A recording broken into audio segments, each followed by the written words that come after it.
बैल चढ़ल आवे शिव ससुररिया हो, सुपवा उड़ाई फूफू कारी जी। बैल चढ़ल आवे शिव ससुररिया हो, सपवा उड़ाई फूफू कारी जी। परिछन चलेली सासू मैना रानी, सपवा देखत डरी जाई जी। छुटी गाय सुपवा हो, छुटी गाय मूसरा, सासू जे गाय मोर झाई जी। छुटी गाय थरिया जे, छुटी गाय लोटवाओ, सासू जे गाय मोर झाई जी।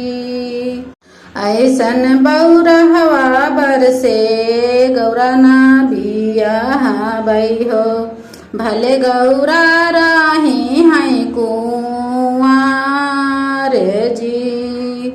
ऐसन बौरहवा बरसे गौरा ना बियाहबै हो, भले गौरा राही हैं कुंवार जी। हाथी से घोड़ा आवे शिव के बरतिया हो, आवाई भूत पिशाच जी। हाथी से घोड़ा आवे शिव के बरतिया हो, आवाई भूत पिशाच जी। राजा हिमाचल द्वारे आवे हो बरतिया हो, गौआ में माच हाहाकार जी। राजा हिमाचल द्वारे आवे हो बरतिया, गौआ में माच हाहाकार जी। सब कर बर पहिरे जामा से जोरा हो, आवाई रथ पे सवार जी। सब कर बर पहिरे जामा से जोरा हो, आवाई रथ पे सवार जी।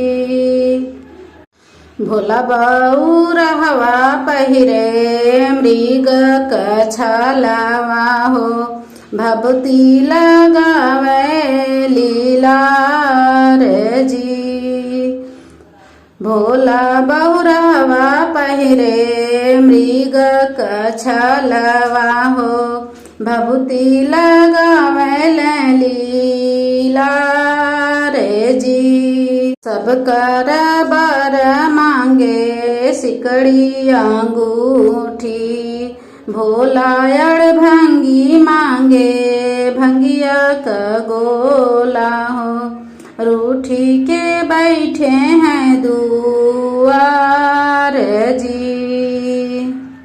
ऐसा न बर नाही परिछे मैना रानी, शिव जी के कोसे बार बार जी। ऐसा न बर नाही परिछे मैना रानी, शिव जी के कोसे बार बार जी। कहवाई गईल हो अगुआ नारद मुनि, कैलन हमारो जग हसाई जी। कहवाई गईल हो अगुआ नारद मुनि, कैलन हमरो जग हसाई जी। मड़े से बोली हैं दुल्हन गौरा रानी, सुन स्वामी यार जहाँ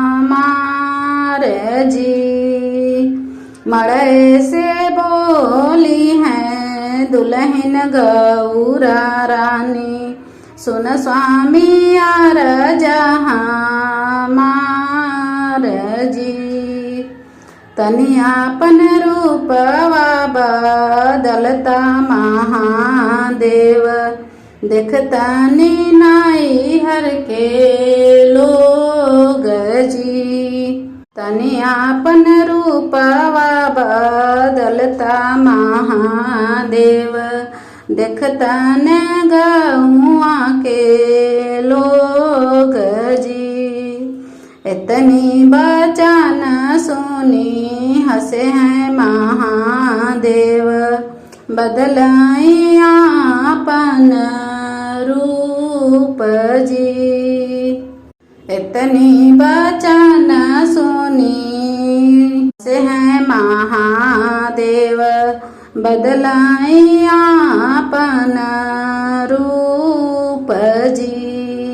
ऐसन सुंदर बरसे गौरा बियाहबई, अब गौरा नाही रही हैं कुंवर जी। ऐसन सुंदर बरवा से गौरा बियाहबई हो, अब गौरा नाही रही हैं कुंवर।